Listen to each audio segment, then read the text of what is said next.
Have you ever felt like your whole life was sinking? Like the storm around you was too big, too fierce, too loud to survive?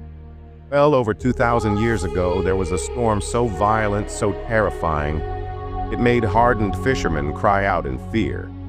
Then, a man stood up, and with just 3 words, he silenced the storm. It was supposed to be a simple trip. Jesus and his disciples were crossing the Sea of Galilee after a long day of teaching. Jesus, exhausted, fell asleep in the back of the boat. Suddenly, from the hills around the lake, a storm erupted. Not a drizzle, not a breeze. Tempest, lightning flashed, waves slammed against the boat. The disciples, strong, rugged fishermen, couldn't bail water fast enough. And Jesus, still sleeping, he cried out over the roar of the wind, "Teacher, don't you care if we drown?"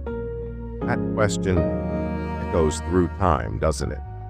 How many of us have whispered those same words in the hospital room, after a job loss, when our relationships fall apart? God, don't you care? Disciples weren't just afraid of the storm, they were afraid their Savior had forgotten them. Then Jesus stood, looked at the storm as if it were a disobedient child. He raised his hand and spoke just 3 words, "Peace, be still."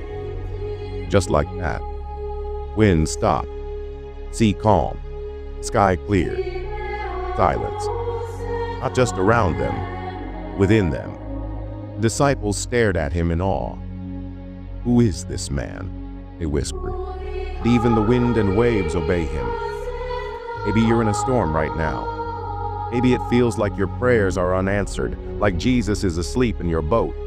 This story reminds us, just because he's silent doesn't mean he's absent.